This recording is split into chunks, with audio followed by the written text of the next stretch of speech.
Leftovers and smelly trash. You're probably wondering what that has to do with me.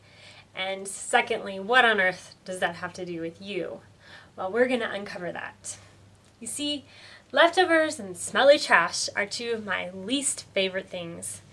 But unfortunately, I'm forced to encounter them on quite a regular basis. I'll start with the stinky trash. Its contents usually contain something like moldy, wilting lettuce, rotten fruit, or perhaps some burned sausage, all of which combines to form a very potent smell, a smell that leaves me gasping for air every time I go to open up the lid of the garbage can. Now, I've tried everything to make this smell go away. I've tried small bags. I even bought bigger bags. And then I found apple-scented fruit bags. Didn't work. Nothing seems to work. My garbage can just does not want to smell like a fresh bed of roses like I want it to. And so I'm forced to deal with its presence on a daily basis inside my house. Now the leftovers. I can't stand leftovers, and you'll find me running to the trash bin as my husband is saying to me in the background, "Sweetie, aren't those still good to eat?" And my immediate response is usually something like this: "Honey, every time I opened up the fridge, I felt like it was staring at me. I think it's growing eyes.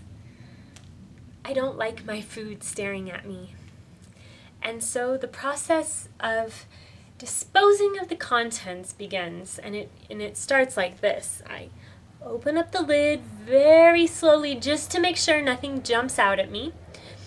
And then after my face is contorted probably in 1,000 different positions, and my eyes have rolled back into my head and there's a queasy ball forming in my stomach, only then have I finally made it to the trash can to get rid of them. These accidental experiments, as I like to call them, that I find in my fridge, are often followed by my husband praising God because his sense of smell is simply not as good as mine. These things don't even faze him. Smelly trash and leftovers leave me feeling absolutely disgusted.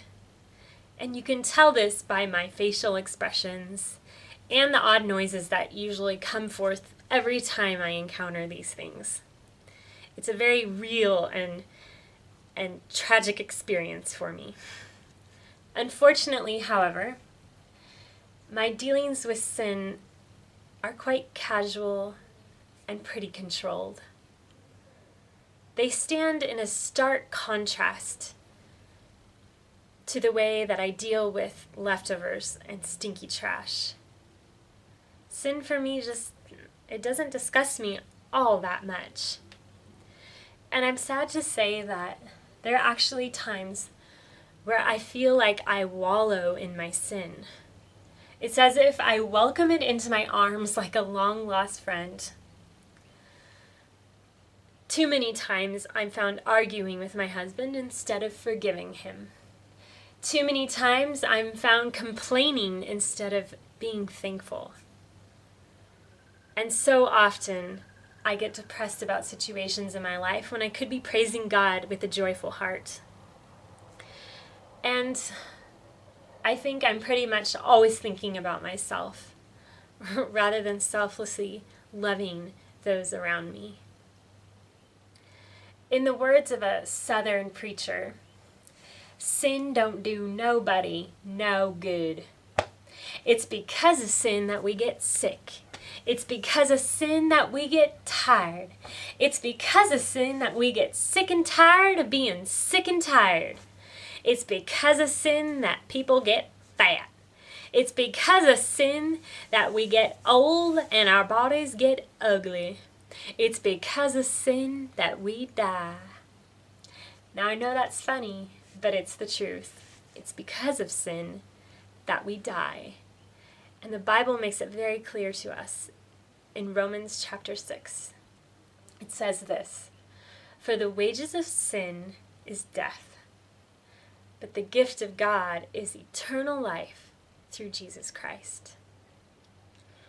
So my question to us is this: do we really hate sin? Do we hate its effects in our life? Do we hate the things it's doing to our world? The Bible makes it pretty clear as well that we are to absolutely despise even the smallest appearance of sin in our life. What sins are you welcoming into your heart today? I'd like to leave us with this. We need to hate sin 1,000 times more than anything that we cannot stand, any of our least favorite things. And we need to love God with all that we are.